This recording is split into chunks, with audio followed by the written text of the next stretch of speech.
Mudah-mudahan ketika Allah berikan kita sesuatu yang menurut kita tidak menyenangkan, asa an takrahu syai'an, boleh jadi kau benci sesuatu, wa yaj'alallahu fihi khairan katsira, di balik itu Allah berikan banyak kebaikan. Asa an takrahu syai'an wa huwa khairul lakum, boleh jadi kamu mengalami sesuatu yang kamu enggak suka, tapi sebenarnya dalam pandangan Allah itu baik. Kita mengalami beberapa kali peristiwa orang yang menzalimi kita, membuli kita, mengejek kita, hidupnya tenang, hidupnya nyaman. Apakah Allah lupa? Wa mallahu bighafilin amma ya'maluz zalimun. Allah tidak pernah lupa perbuatan orang yang zalim. Faman ya'mal mithqala dzarratin khairan yara, wa man ya'mal mithqala dzarratin syarran yara. Sampai masanya nanti Allah membalas. Innallaha la yumli liz-zalim. Bahkan Allah ada sengaja mengulur orang zalim itu, dipanjangkan umurnya, disehatkan badannya, dilapangkan rezekinya. Kenapa? Hatta idza akhadahu lam yuflithu. Sehingga Allah ketika menghukumnya enggak tendeng aling-aling, langsung saja. Ada model begitu. Itu disebut dengan istidraj, azab yang tertunda. Mudah-mudahan kita diberikan ketabahan, kesabaran, kekuatan, dan selalu dalam rahmat, ridho, hidayah Allah Subhanahu wa taala.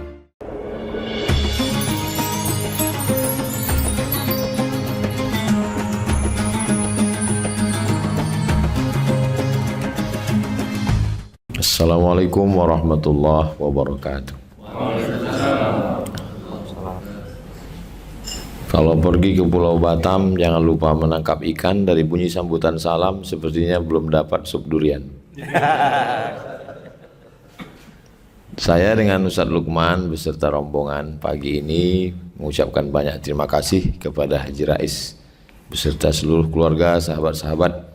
Begitu juga dengan Bapak Ketua apa Ustaz Henry? Ketua HIPMI Sumatera Selatan. Tokoh-tokoh masyarakat, tamu-tamu yang tak dapat saya sebutkan satu persatu. Mudah-mudahan kita selalu dalam rahmat dan ridha Allah Subhanahu wa taala. Kalau Tuhan pergi ke Mekah, jangan lupa membawa teman. Ustadz Lukman tausiah, saya menjawab pertanyaan. Jadi kita udah bagi-bagi. Tadi kata Haji Herman, kata Ustadz Henry, ada pertanyaan-pertanyaan yang ada akan kita jawab. Yang bisa saya jawab, yang nggak bisa nanti saya bawa pulang ke Riau, kami jawab di sana. Bisa ditonton di channel Ustadz Abdul Somad Official. Jangan lupa subscribe, like, share, and comment. Assalam. Follower banyak, tapi komennya, like-nya palsu. Itu terus terang anak tersinggung tuh. Dalam hati saya kok gua banget ini. Gua pakai W ya, gua. Iya. Soalnya 10 juta follower itu setengahnya haters. Ya, salah. Lalu yang followers ratusan ribu tersinggung lagi. Jadi kadang ini udah mau dekat zuhur nih. Itu udah ngaji masjid. Jam. Jadi masuk waktu duha kita diingatkan ada suara ngaji. Itulah salah satu ciri bahwa kita dekat kepada Allah Subhanahu wa taala. Jadi sekarang ini kita sedang berada di stasiun ketiga, ibarat naik kereta api. Karena terakhir kemarin ke Palembang kami dibawa naik kereta api. Saya sangka sayalah yang pertama kali naik MRT itu. LRT. Ternyata orang-orang Palembang yang saya tanya pun waktu itu juga dia pertama kali naik LRT. Jadi ada beberapa stasiun kita lewati. Stasiun yang pertama stasiun Alam Ruh. Ruh saya, ruh Ustadz Lukman, ruh Ustadz Taqwa, ruh Haji Rais, ruh Haji Herman, ruh Haji Sarwanto. Waktu itu masih dalam keadaan ruh. Belum ada darah, tulang, bulu, kuku, rambut, daging, lemak, belum ada. Masih dalam keadaan ruh. Makanya dalam hadis disebut al-arwahu junudun mujannadah, ruh itu seperti bala tentara. Fama ta'arafa min hak talaf, kalau dia punya banyak kesamaan, dia akan connect. Burung akan hinggap di ranting yang sama dengan burung yang sejenis. Gak mungkin burung gereja mau satu ranting dengan burung merpati, kecuali burung gereja yang udah mualaf. Burung masjid berarti. Ya, karena dia akan mau yang sama. Jadi jangan heran kalau kita baru kenalan sama orang, baru ngomong berapa kok connect ya. Nah, itu berarti ruhnya itu memang sama lah saya dengan Haji Erman nih, kita kayak connect. Ya, Gitu. salam. Cuman kadang kita ngomong begitu dalam ya itu perasaan Ustaz aja. Jadi ruh ini berapa lama di alam arwah? Beda ruh dengan arwah, kalau satu ruh, kalau tiga arwah. Itu beda bahasa Arab sama bahasa kita. Kalau bahasa kita tinggal diulang aja. Kalau satu roh, kalau banyak roh-roh. Nah, jadi setelah roh ini ready, siap, roh ini sudah diambil sumpahnya di hadapan Allah. Wa idh khadha rabbuka min bani adama min zuhurihim dzurriyyatahum wa asyhadahum ala anfusihim alastu birabbikum. Allah kumpulkan semua ruh dan Allah tanya, apakah aku ini Tuhan kamu? Semua ruh waktu itu menjawab, bala syahidna, engkau adalah Tuhan kami. Jadi sebetulnya ibu, kakak yang mengandung anak, anaknya itu udah syahadat. Makanya nggak ada istilah kita membuat anak kita jadi Islam. Enggak. Karena anak itu waktu dititipkan Allah dia sudah Islam. Hanya kita tinggal menjaga keislamannya saja. Dengan pendidikan keluarga, dengan sekolah yang baik, di rumah dengan pendidikan yang Islami. Lalu kemudian setelah selesai dari alam roh, kita ngantri masuk ke alam yang kedua, alam rahim. Inna ahadakum yujma'u khalquhu fi batni ummihi arba'ina yawmal nutfah, 40 hari dalam bentuk air. Summa yakunu 'alaqatan misla dzalik, 40 hari dalam bentuk darah. Summa yakunu mudghatan misla dzalik, 40 hari dalam bentuk daging. Summa yursalul malaku, dikirim malaikat membawa roh masuk ke alam rahim. Lalu kita pun terpisah di beberapa pulau.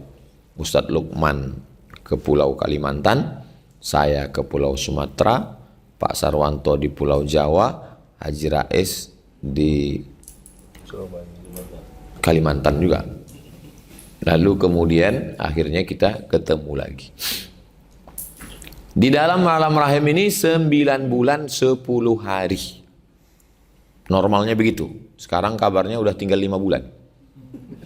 Efisiensi. Setelah 9 bulan 10 hari habis, masuk ke alam yang ketiga. Inilah sekarang nih alam dunia. Di alam dunia ini 63 tahun kalau ikut Nabi Muhammad SAW. Kalau ikut Nabi Nuh 950 tahun. Bayangkan berapa kali pilkada itu. Berapa kali ganti paspor. 950 tahun, 120 tahun, Nabi Isa 33 tahun. Kita yang tua jangan putus asa, yang muda jangan bangga, karena malaikat maut nyambut nyawa, nggak ngelihat akte kelahiran. Yang sakit jangan putus asa, yang sehat jangan bangga. Ketua masjid tempat saya ceramah, divonis dokter mesti bypass urat kaki, naik ke jantung, kalau enggak mati kata dokternya. Saya udah divonis mati nih Pak Ustadz. Berapa lama Pak? 2 bulan. Terus udah 2 tahun enggak mati-mati. Dokternya mati duluan. Nah, itu. Tapi bukan berarti kita enggak mau ke dokter. Saya masih tetap ke rumah sakit. Artinya di alam ketiga ini kita dituntut yang tidak dituntut di alam 1, alam 2. Alam 1 enggak ada amal. Alam 2 enggak ada amal.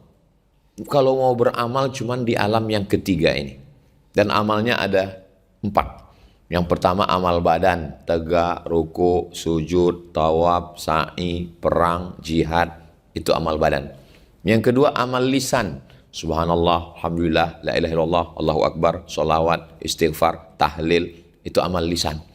Yang ketiga amal harta, zakat, wakaf, infak, sedekah, wasiat, hibah, ghanimah, bangun masjid, panti asuhan, pesantren. Yang keempat, amal hati. Sabar, ridho, tawakal, qanaah, ingat. Syukur-syukur 4 amalnya. Bisa bangun masjid, orangnya sabar, sholatnya rajin, bangun masjid, berzikir, hatinya sabar. Sudahlah nggak sedekah, marah-marah, nggak sholat, bagus mati aja. buat semak dunia aja. Nah, jadi selama kita masih hidup ini, kenapa ada orang yang meninggal cepat, kenapa kita masih hidup? Jawabannya surat Al-Muluk juz 29 surat yang pertama. Alladzi khalaqal mauta, Allah yang menciptakan mati, wal hayata, Allah menciptakan hidup, liyabluwakum ayyukum ahsanu amala. Allah buat kita hidup ini supaya kita beramal soleh. Kalau Tuhan pergi ke Makkah, jangan lupa makan ramen. Sudah lama saya tausiah, baru ini dihadiri Spiderman. Dari tadi nggak fokus saya kok dia nengok ke sini terus. Di tempat lain ada Iron Man. Di tempat lain Iron Man. Iron Man, sini Spider-Man. Pengawal. Ya, pengawal.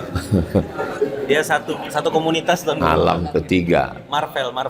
Kakek saya, moyang saya beda.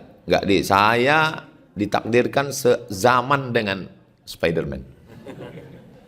Habis alam ketiga, mati, masuk alam yang keempat. Jangan sombong karena rumput yang kau injak hari ini besok pagi tumbuh di atas kuburmu. Jangan bangga karena rumput yang di bawah tapak kakimu hari ini besok tumbuh di atas makam. Bukan hadis Nabi, dapat saya di grup WhatsApp. Tapi kalimat itu dalam hati. Saya selalu dipancing Ustaz Andri untuk kata-kata hari ini, Ustaz. Kata-kata hari ini. Maka saya mesti nyari bahan terus. Tadi di mobil ditanya, kata-kata hari ini, Ustaz. Lalu saya buat, jangan takut gemuk. Karena segemuk apapun kita kecil dalam pandangan Allah. Itu Ustaz Andri yang minta. Khusus untuk menyenangkan hati dia. Satu madhab. Nah, jadi selama di dunia ini kita beramal, habis itu kita pindah ke alam yang disebut barzakh. Ini air laut, ini air sungai. Air laut nggak ketemu dengan air sungai, karena kalau air laut masuk ke sungai, sungainya jadi asin. Pemisahnya itu disebut dengan barzakh. Bainahuma barzakhul la yabghiyan fa bi ayyi ala'i rabbikuma tukadziban. Dia disebut dengan barzakh karena dia pemisah. Dia belum akhirat karena dunia belum kiamat. Dia tidak dunia karena sudah meninggal, maka disebut dengan alam barzakh. Imam Syafi'i lahir tahun 150. Meninggal tahun lahir 150, meninggal tahun 204.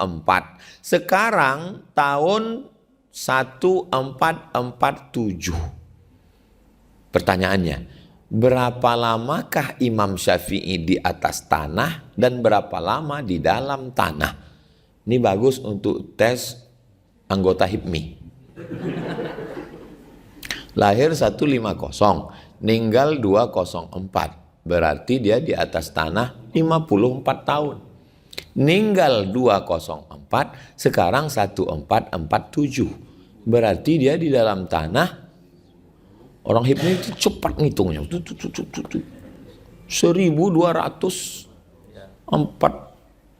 tahun. 44 tahun. 244. Artinya dia di atas tanah ini sebentar aja kita ini. Paling 40, 50, 60. Kalau reunian anak SMA, udah 10 tahun gak ketemu, pas ketemu, kerja di mana sekarang bro? Rumahnya di mana? 20 tahun gak ketemu, sakit apa? Aku encok, aku asam urat, aku asam lambung. 40 tahun gak ketemu, mulai berbisik. Pempes merek apa? Nah, habis alam ketiga, masuk ke alam barzakh. Kalau sempat sedekah, wakaf, infak, mengalirlah dia sebagai amal jariah. Kalau enggak, habis. Hanya sekedar lewat di nomor rekening. Selesai habis dunia kiamat, masuk alam terakhir, alam yang kelima. Alam kelima cuma ada 2 tempat. Alladzina amanu wa amilus salihati ulaika ashabul jannah. Walladzina kafaru wa kadzabu bi ayatina ulaika ashabun nar. Maka kita doanya 2. Rabbana atina fid dunya hasanah wa fil akhirati hasanah wa qina adzabannar. Kita sekarang sedang berada di tengah. 2 alam sudah berlalu, 2 alam akan kita lalui. Alam yang sudah berlalu, alam rahim, alam ruh, alam rahim.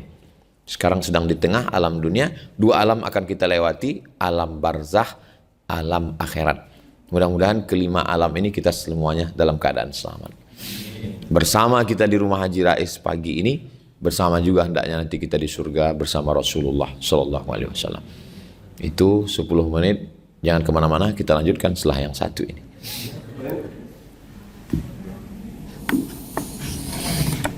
Iya, apakah pertanyaan sudah ada? Bisa dikumpulkan ke depan? Daus, Langsung bisa juga. atau ada yang bertanya secara langsung kepada Ustaz Usman? Bapak, Ibu? Bapak, silakan. Bainal barzakh. Dibilang hari kiamat. Barzakh.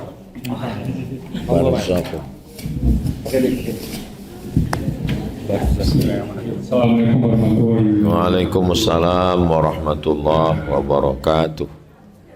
Ustaz, saya mau menanyakan perihal kenapa di akhir-akhir zaman ini banyak orang yang mendolimi, tetapi hidupnya mereka lebih daripada orang yang mendolimi.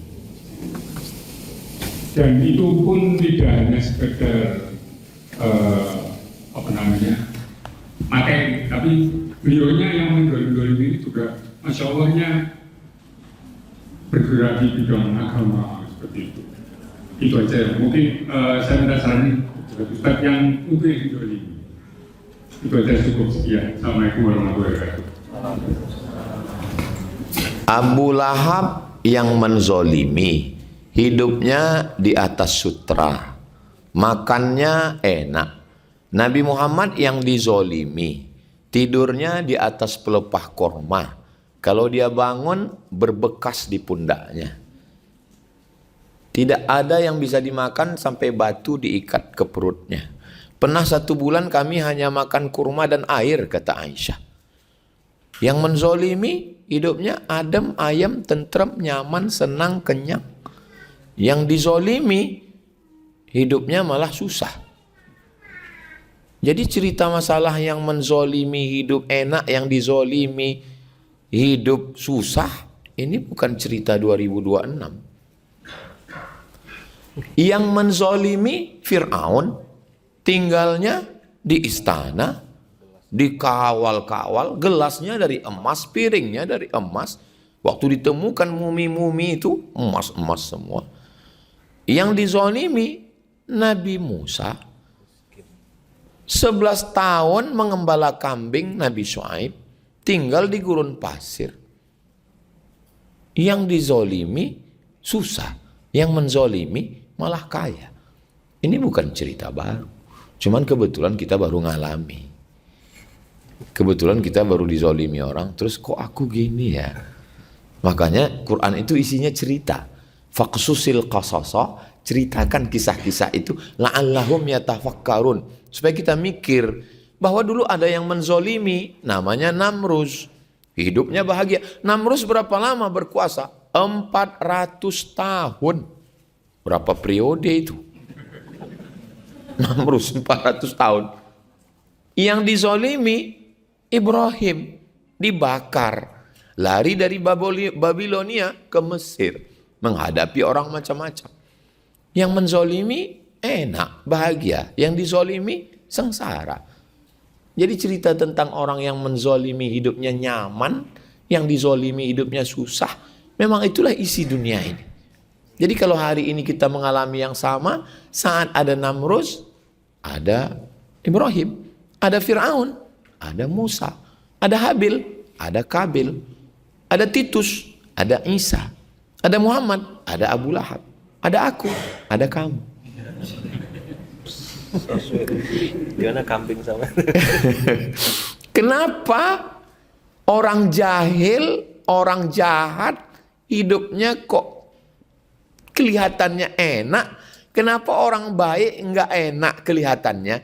Supaya orang sadar bahwa Allah ada.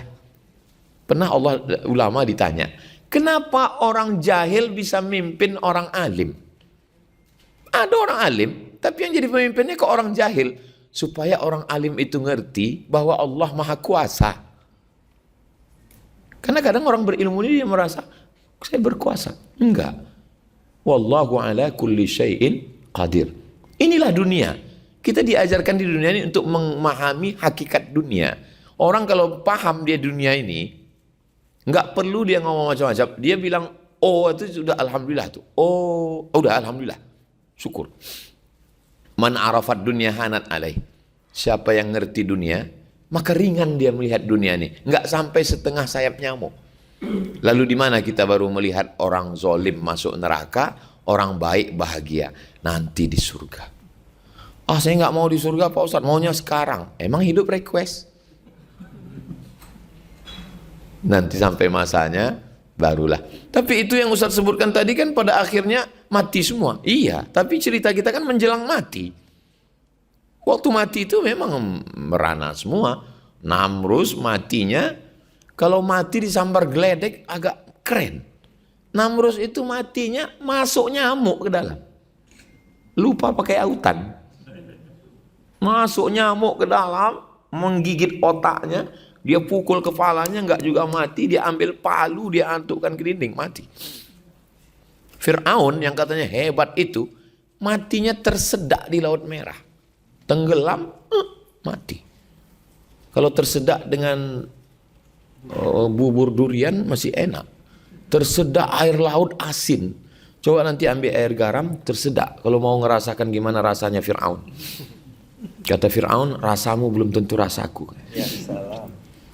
Nah, jadi memang dunia ini sudah begini. Kita buat baik, kita niat baik, kita amal baik, kita ngomong baik, kita pikir baik. Kalau yang datang baik menurut kita, alhamdulillah.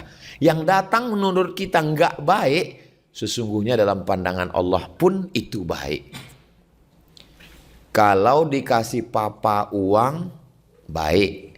Kalau dicubit, enggak baik. Kata siapa? Kata si anak. Papa enggak baik, papa jangan ganggu. Karena si anak memandang kalau kasih uang baik.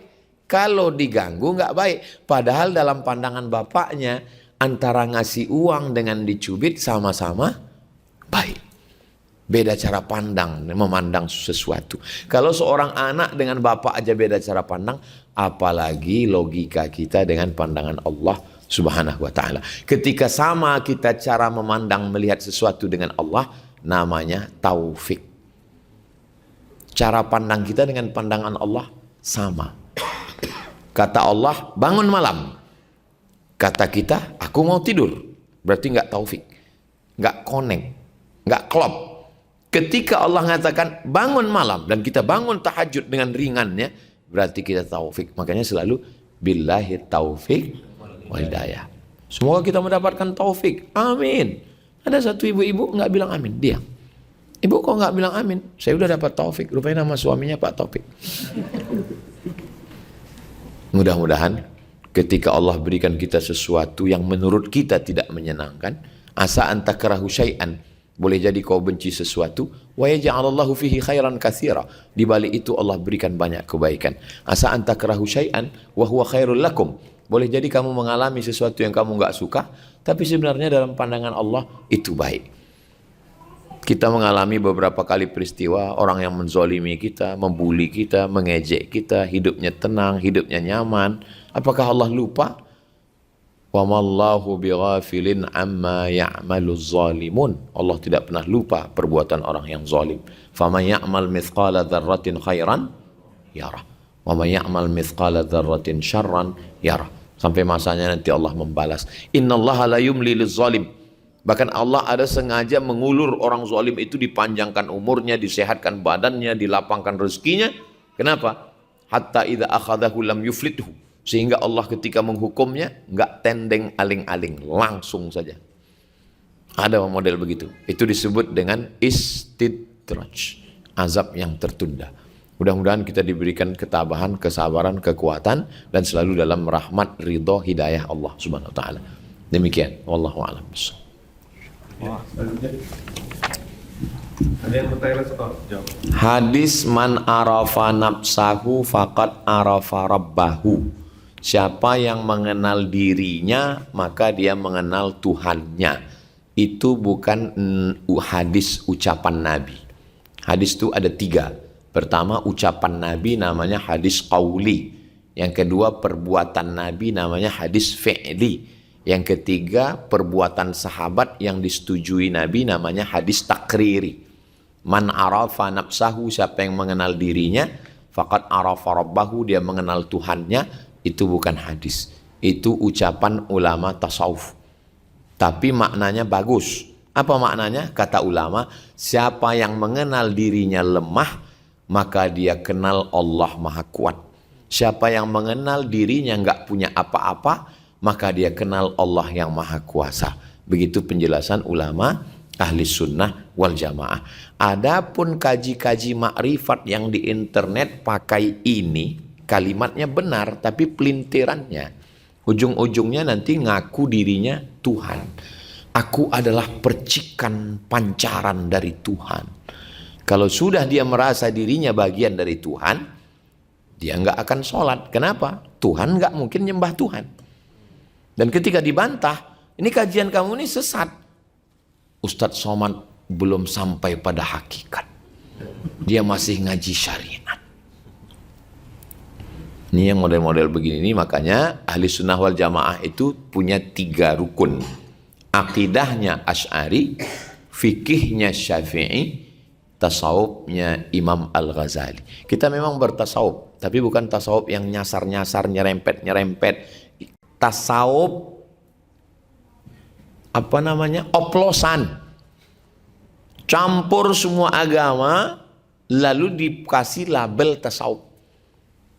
Reinkarnasi masuk, nggak ada azab kubur, nggak perlu sholat, sudah menyatu dengan Tuhan. Ini sebetulnya oplosan sinkretis namanya. Dicampur ini agama-agama ini, campur filsafat, dikasih label namanya tasawuf.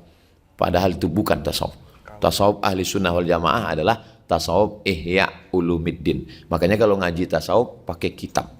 Sekarang yang ngaku-ngaku ahli tasawuf ini kalau dikasih kitab, disuruh baca kitab tasawuf. Kita nggak ngambil ilmu dari kertas, tapi langsung dari Allah. Banyak yang tertipu nih dengan kajian-kajian tasawuf. Ketika almarhumah mama saya belum meninggal, dalam obrolan kita, beliau sering mendoakan saya dan keluarga. Tapi semenjak meninggal, ibu saya seperti ada yang kurang. Bagaimana Ustadz supaya saya bisa merasakannya kembali doa-doa ibu saya? Saya merasa setelah ibu saya meninggal nggak ada lagi yang mendoakan saya. Berarti ibarat di tengah laut saya sudah kehilangan perahu, kehilangan bahtera, kehilangan rakit. Saya berenang sendiri. Itu yang saya rasakan waktu ibu saya meninggal. Tapi setelah berjalan saya rasakan ternyata enggak, doanya masih ada. Buktinya di beberapa kesempatan saya masih ada keberuntungan. Lalu saya mulai baca-baca, apakah orang meninggal itu masih bisa mendoakan kita? Idza mata ibnu Adam, kalau manusia mati inqata'a, putus. Terus saya baca buku judulnya Al-Mawsu'ah Al-Yusufiyah fi Adillatis Sufiyah, tentang dalil-dalil ulama tasawuf. Ketika Nabi Muhammad Isra Mi'raj, Nabi melihat di bawah ada kuburan. Dan di dalam kuburan itu ada seorang Nabi yang sedang sholat di kuburnya. Nabi bertanya kepada malaikat Jibril, Jibril, itu siapa yang sholat itu? Itu adalah Nabi Musa yusalli fi qabrihi. Hadisnya ada dalam Sahih Muslim. Jadi kalau begitu orang meninggal masih sholat. Dan sholat itu isinya doa. Jadi kalau begitu orang meninggal masih mendoakan kita. Nabi kemudian sampai ke Baitul Maqdis. Di Baitul Maqdis Nabi sholat. Nabi Musa, Nabi Ibrahim, Nabi Isa jadi makmum. Dan sholat itu isinya doa. Jadi kalau begitu orang meninggal masih mendoakan kita. Ibu kita, ibu saya yang sudah meninggal masih bisa mendoakan saya. Tapi katanya amalnya putus. Yang dimaksud dengan putus itu, kata Syekh Yusuf, yang putus itu adalah amal taklifi. Nggak wajib lagi. Sholat nggak wajib, puasa nggak wajib, umroh nggak wajib, haji nggak wajib. Itu maksudnya. Adapun amal yang tidak taklifi, amal yang tidak wajib, maka sesungguhnya mereka masih mendoakan. Dan ketika kami membaca kitab Sunan Tirmidzi di Mesir bersama dengan Syekh Usamah Al-Mansi, Sayyid Usamah Al-Mansi, kata Sayyid Usamah Al-Mansi, kalau kita ziarah ke makam wali-wali, wali-wali itu bisa mendoakan kita kepada Allah. Saya waktu mendengar itu kaget, karena bayangan saya orang meninggal udah putus, nggak bisa mendoakan lagi. Ternyata berdasarkan dalil-dalil itu, itulah kenapa kalau orang ziarah ke makam wali, bukan berarti dia minta ke wali, mintanya kepada Allah. Minta kepada Allah, dan orang yang sama seperti saya minta doa. Ustadz Lukman, doakan saya supaya saya dan anak saya istiqomah. Ya boleh. Bukan saya minta sama Ustadz Lukman, saya minta supaya Ustadz Lukman mendoakan kepada Allah. Itu yang disebut dengan tawassul. Tawassul itu artinya berdoa kepada Allah dengan menyebut orang yang mulia. Assalamualaikum Ustaz Somad. Waalaikumsalam. Bisa nggak ngisi pengajian ke Palembang? Oh nggak bisa, jadwal kami penuh. Ini gengnya Haji Herman. Oh ya bisa. Nah, itu namanya tawassul bi Haji Herman. Menyebut nama orang, menyebut ordal, sehingga dengan ketika nyebut nama orang itu, begitu lebih kurang penjelasan tentang tawassul. Demikian, wallahu a'lam bishawab. Ada yang bertanya langsung lagi, Bapak? Atau Ibu? Kakak? Ustaz Lengkung mau nanya. Monggo, mana mic-nya? Assalamualaikum.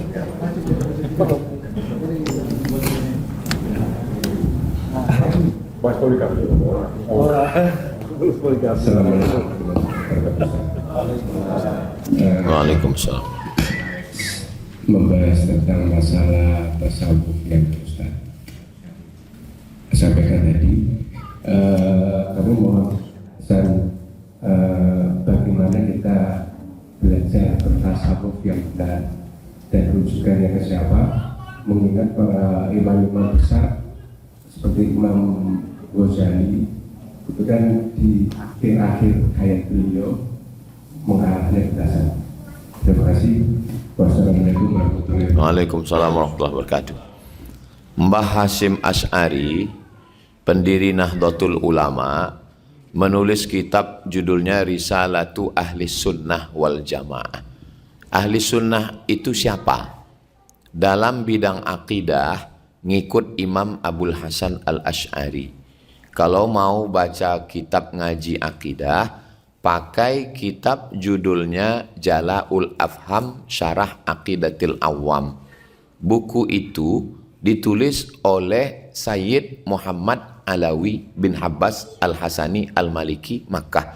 Tapi yang nulisnya, karena buku itu penjelasan dari Sayyid Muhammad, tapi yang nulisnya namanya Kiai Ihya. Tadi pagi muridnya 2 orang datang ke rumah Haji Sarwanto, bahasa Arab. Jadi kalau mau ngaji akidah pakai kitab itu. Kami di pondok pakai itu untuk akidah. Kitabnya namanya Jala'ul Afham, ditulis oleh Kiai Ihya. Penjelasan dari mulut Sayyid Muhammad Alawi untuk ngaji akidah. Kalau ngaji fikih pakai kitab mazhab Syafi'i yang paling bawah, kitabnya Fathul Qarib. Di pondok-pondok biasa pakai Fathul Qarib 2. Kalau dalam bidang tasawuf pakai kitab Ihya Ulumuddin Imam Al-Ghazali. Cari satu kiai yang menekuni bidang tasawuf, bilang kami mau ngaji kitab Ihya. Yang khataman Ihya berkali-kali, puluhan kali, Gus Baha. Coret-coret, ada taklik-taklik, komentar-komentar. Murid-murid beliau mengajarkan Ihya. Di Pulau Jawa ini rata-rata kiai-kiai itu ngajinya Ihya. Kenapa kajian Ihya yang baca kitab ini nggak dipopulerkan di internet? Karena kiai-kiai ini nggak mau populer. Bahkan sebagiannya ngelarang untuk ngerekam. Dia maunya ngaji langsung. Sementara yang ngaji yang katanya makrifat tadi memang mau nyari viral. Nah, dikemas dengan cara menarik untuk jadi konten. Ujung-ujungnya Na'udzubillah, dhalla wa adalla, sesat dan menyesatkan. Jadi sebetulnya apa inti kajian tasawuf itu apa? Kalau kajian akidah itu kan tentang Allah, wujud, qidam, baqa, mukhalafatul hawadis, tentang malaikat, tentang alam barzah, tentang surga, tentang neraka, itu akidah. Kalau tentang fikih itu rukun, syarat, wajib, sunat, wudu, tayamum, air suci mensucikan, puasa, haji, zikir, itu tentang fikih. Kalau tentang tasawuf itu takhalli, mengosongkan hati dari hasad, dengki, sum'ah, busuk hati, membersihkan hati, tazkiyatun nafs. Setelah hatinya bersih, tahalli, diisi dengan ridha, sabar, qanaah, tawakal, zikir. Dia lebih pada masalah mensucikan hati. Sumbernya dari mana? Ya dari Quran. Wa nafsin wa ma sawwaha, demi jiwa dan penciptaannya, fa alhamaha fujuraha wa taqwaha, maka diberikan dua jalan, jalan fujur dan jalan takwa. Qad aflaha man zakkaha, beruntunglah orang yang mensucikan hatinya. Wa qad khaba man dassaha, maka merugilah orang yang mengotori hatinya. Kajian tasawuf yang ramai dulu di Surabaya ini Kiai Asrori Al-Ishaqi. Tarekat. Tarekat itu adalah metode cara berzikir. Ada pakai tarekat Naqsyabandiyah, ada tarekat Qadiriyah, ada tarekat Syaziliyah. Jadi kalau ngaji ke kiai yang baca kitab, yang memang betul-betul ngaji, bukan orangnya hanya mau terkenal viral, yang betul-betul berpegang kepada sunnah, yang memang betul-betul terasa itu kita ngobrol sekali dua kali memang betul-betul menanamkan hati kita takut sama Allah. Kalau makin ngaji, makin rajin sholat, makin rendah hati, makin tawaduk, makin sabar, makin zikir, lanjut. Tapi kalau makin ngaji, hanya sekedar ngetes-ngetes, nguji-nguji, makin aku, makin sombong, waspadalah. Jangan sampai tersesat di jalan yang lurus. Mohon maaf, pezina tahu bahwa dia salah. Pencuri tahu bahwa dia salah. Pelakor tahu bahwa dia salah. Tapi orang yang nyasar dalam mengaji merasa sudah jadi wali, padahal wali setan. Nauzubillah. Nah, jadi ngaji dengan guru yang benar, mudah-mudahan kita selalu dapat dalam ridha rahmat Allah Subhanahu wa taala. Wallahu a'lam bishawab.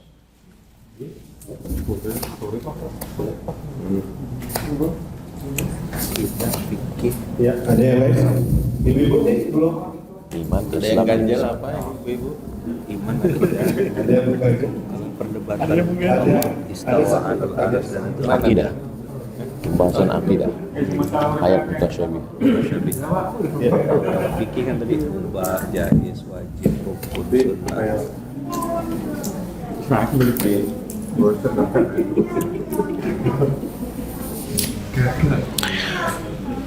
Salman Al-Farisi. Farisi artinya Persia. Salman Al-Farisi, Salman orang Persia. Dia awalnya nyembah api. Lalu ketika dia lihat nyembah api, rasanya nggak mungkin api ini menciptakan saya. Akhirnya dia pergi ke Damaskus, dia masuk agama Nasrani. Lalu kemudian dia mikir lagi, rasanya nggak mungkin ini bisa menyelamatkan saya. Akhirnya dia dapat kabar ada seorang nabi turun di Jazirah Arab, dia masuk Islam, dia adalah sahabat Nabi namanya Salman Al-Farisi. Kata Salman Al-Farisi, fa innaka la tanalu ma turidu illa bitarki ma tashtahi. Kamu nggak akan mungkin mendapatkan yang kamu inginkan sampai kamu meninggalkan apa yang ada dalam hawa nafsu. Apa yang kamu inginkan? Surga. Kamu nggak akan mungkin bisa mendapatkan apa yang kamu inginkan, surga, sampai kamu meninggalkan hawa nafsumu. Hawa nafsu dunia, narkoba, judi, zina, dan seterusnya. Kita pun mau menyebutnya malu, kurang adab, nggak enak. Kamu tidak akan mungkin mendapatkan apa yang kamu inginkan, surga, sampai kamu meninggalkan apa yang kamu ada dalam hawa nafsu. Makanya kenapa Allah kasih kita hawa nafsu?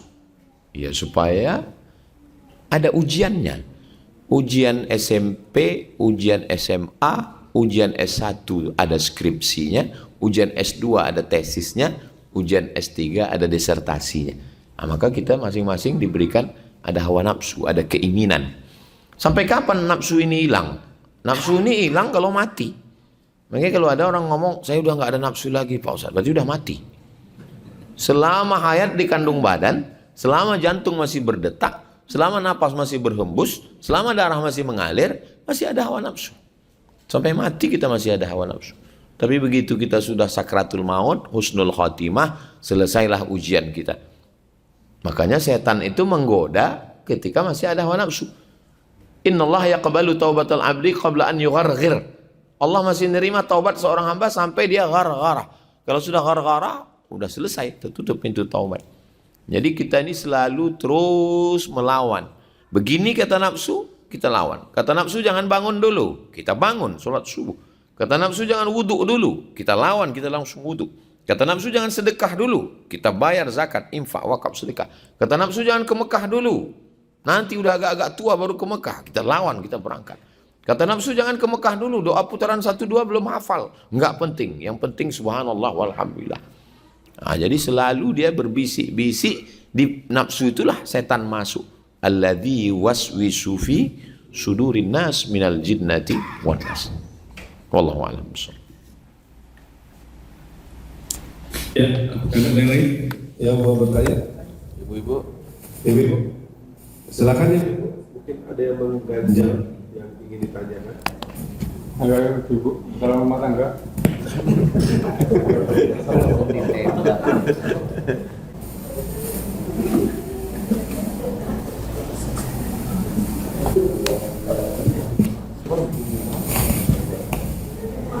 loh, ayo.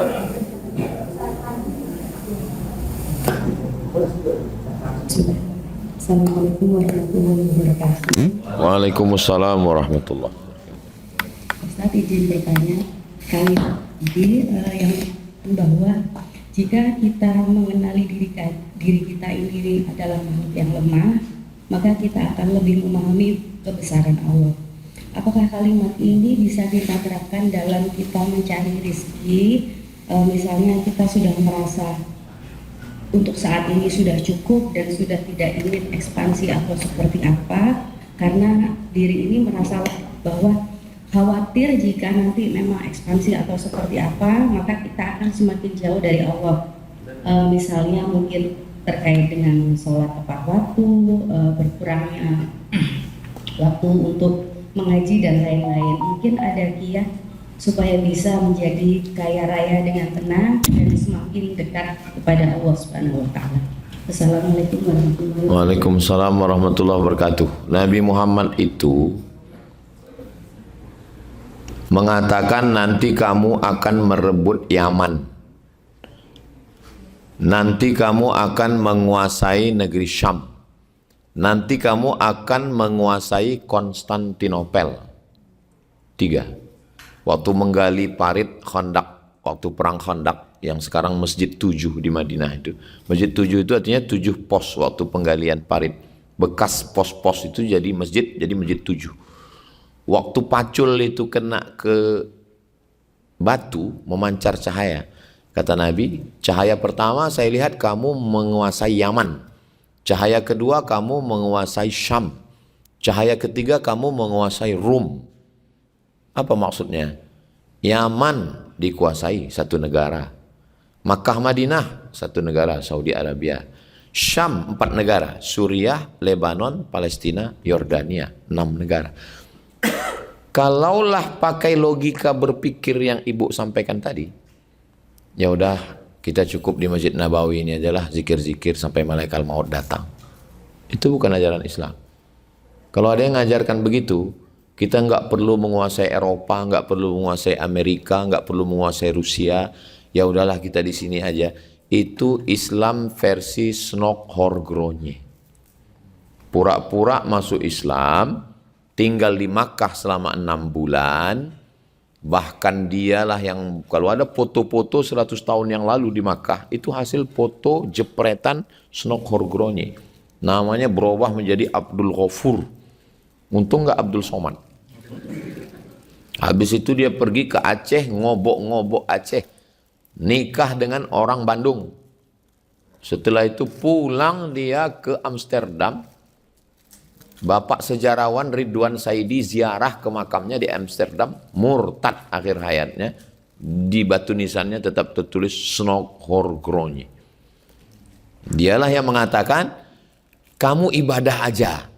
Tanah kami tanam tembakau, kami tanam karet, kami tanam sawit, kami tanam tebu. Kalian ibadah aja. Akhirnya VOC menguasai Nusantara.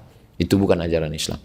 Orang Islam ini disuruh untuk beternak, untuk bertani, mengelola alam semesta, berbisnis.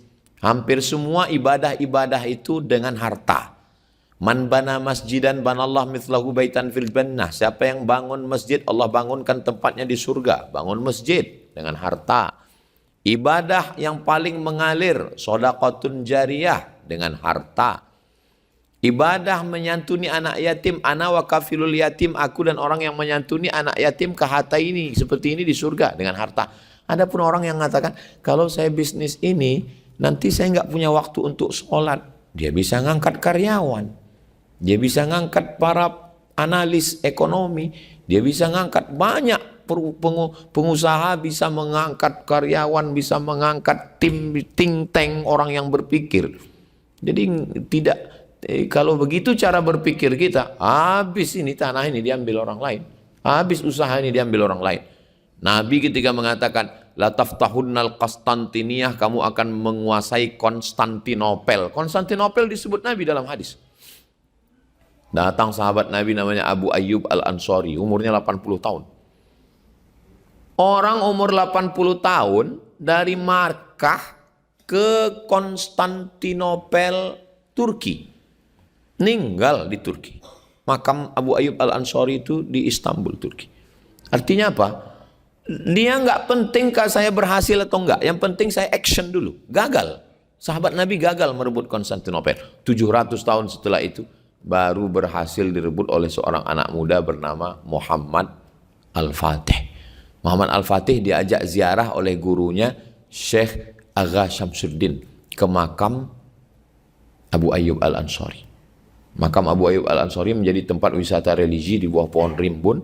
Disitulah dibawa ziarah. Hai Muhammad Al-Fatih, ini makam Abu Ayyub Al-Ansari, umurnya 80 tahun, mau menguasai Konstantinopel, dan sekarang kamu yang akan meneruskannya. 70 kapal dibawa, dipikul oleh pasukannya untuk merebut.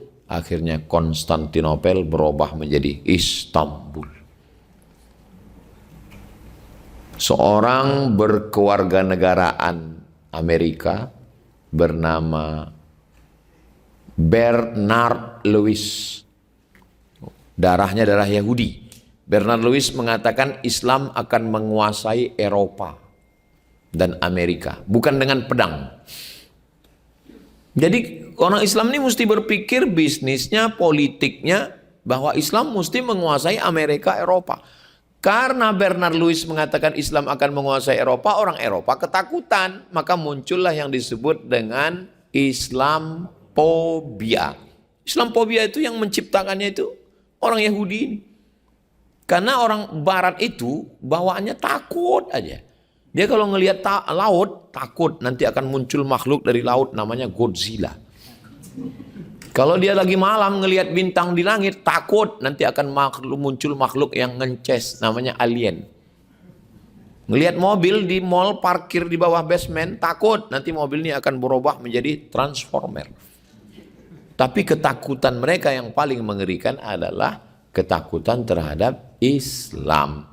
Karena janji Allah, Islam akan berkuasa. Dan orang Yahudi ngerti itu. Kok bisa Islam nanti menguasai Eropa? Tidak dengan pedang. Dengan ilmu pengetahuan. Dan mereka akan musnah sendiri disebabkan 3. Yang pertama, LGBT. LGBT itu adalah penyakit yang disiapkan Allah untuk mereka. Kena virus HIV AIDS. Makanya orang Islam jangan sampai ikut-ikutan itu. Yang kedua, populasi penduduk. Orang Jerman nggak mau punya anak sampai pemerintah Jerman ngasih beasiswa gratis anak ditanggung negara kalau mau punya anak. Mereka nggak mau. Beda dengan orang Islam. Makan tidur 10. Banyak anak, banyak rezeki. Yang ketiga, mereka tidak mau menikah. Saya ketemu dengan beberapa bule, saya pernah ceramah di perusahaan kertas. Pas pulangnya, Ustadz Somad, mohon maaf ya, ini nanti kita satu mobil sama bule, kata drivernya. Saya bilang nggak apa-apa, jangan kan sama bule, sama Pak Le pun kita biasa. Pas ketemu bule, saya tanya, how are you? Fine. Where are you come from? Switzerland. Oh, are you married? No. Why? Not time for marriage. Terjemahannya, kalau bisa makan sate, ngapain beli kambing? Have children? No time for child. Nggak ada waktu untuk anak. Kata dia, ribet punya anak ini, jelimet. Dalam Islam, justru anak menjadi amal jariah. Waladun solihun yad'u lahu rabbana hablana minas solihin, yang akan berdoa rabbighfirli wali walidayya. 3 itulah yang membuat akhirnya Inggris diisi oleh imigran muslim dari IPB, India, Pakistan, Bangladesh. Inggris itu. Makanya muncullah bahasa Inggris yang everything too real. Itu. Sedangkan Prancis itu diisi oleh imigran dari Tunisia, Aljazair, Maroko. Maka muncullah Zainuddin Zaidan. Sedangkan Turki itu 2 juta orang Turki sudah mengisi Jerman. Jadi sebetulnya Eropa ini sedang terkepung. Terkepung dengan jumlah, karena terkepung ketakutan. Dan yang paling berani melawan itu adalah Trump. Itu kenapa Trump menang. Karena orang Amerika tuh tahu bahwa Trump itu gila. Tapi kenapa dia menang? Karena dia itu provokasinya luar biasa. Maka mengalahkan lawannya itu. Ya itu. Jadi memang ada saat-saat tertentu kalau kita mau menang harus gila memang. Trump sudah mencontohkan itu. Wallahu a'lam bishawab. Jerman, Turki. Waalaikumsalam warahmatullahi. Definisi sakinah mawadah warohmah dalam keluarga itu seperti apa sih Ustaz? Dan yang harus diupayakan agar sakinah mawadah warohmah itu juga bagaimana? Terima kasih. Mawaddah itu fisik. Lebih cantik, lebih tinggi, lebih ganteng. Rahmah itu non fisik. Jadi kalau kita lihat ada waktu kondangan orang yang udah nikah 30 tahun tetap bisa jalan, itu rahmah. Pengantin baru yang baru jalan, mawaddah. Orang sebelum nikah itu mawaddah. Yang dilihat itu kelebihannya. Lebih tinggi, lebih mancung, lebih kaya. Dan kalau sudah menikah, yang kelihatan itu kelebihannya. Lebih hitam, lebih jelek, lebih pesek, lebih pendek. Makanya orang sebelum menikah itu mawaddah. Tapi setelah menikah itu rahmah. Sebelum menikah itu melihat kelebihan. Sebelum menikah melihat kelebihan. Setelah menikah menutupi kekurangan.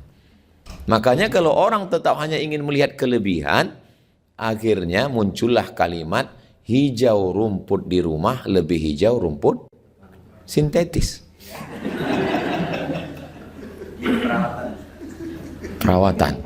Nah, ini antara mawaddah warahmah. Apakah Islam itu menafikan mawaddah? Enggak. Sebelum nikah wajib untuk melihat telapak tangan dan wajah. Jadi saya dibawa oleh Ustadz Takwa, ini orangnya yang bawa saya. Karena saya sebelum nikah saya bilang nggak usah lihat-lihat, yang penting akad aja. Kata Ustadz Takwa, nggak begitu ajaran Islam. Jadi siapa yang mau menikah ini konsultan. Mesti dilihat dulu wajahnya. Mau nikah lagi gitu juga. Jangan sebut itu, bahaya. Pecah perang dunia ketiga. Jadi kenapa mesti dilihat wajahnya? Karena kata Nabi li'annahu ahra. Karena itu nanti yang akan memotivasi kamu untuk menikah atau tidak. Jadi Islam itu bukan berarti saya sudah hijrah, saya nggak mau ngelihat wajah. Yang penting cinta. enggak juga, karena kita ini manusia, ngelihat wajah. Ada yang orang dilihat dari jauh, Masya Allah. Pas dilihat, innalillah. Itu maka mesti lihat. Mesti. Jangan sampai anak-anak kita, ada lagi tren sekarang nggak mau pacaran, mau ta'aruf aja. Tetap ngelihat wajah dan telapak tangan. Kenapa ngelihat telapak tangan? Karena di zaman Nabi ada perempuan yang telapak tangannya kasar karena dia budak hamba sahaya. Kalaupun kamu menikah dengan dia, kamu siap menerima kenyataan bahwa dia budak hamba sahaya. Kenapa ngelihat wajah? Karena dengan melihat wajah itu ada ketertarikan. Wajah ini relatif. Cantik itu relatif. Makanya kalau ada menurut orang cantik, menurut sebagian orang nggak cantik. Ada yang menurut orang jelek, sepakat mereka dalam jelek. Cantik itu relatif. Relatif. Ini tentang masalah mawaddah warahmah.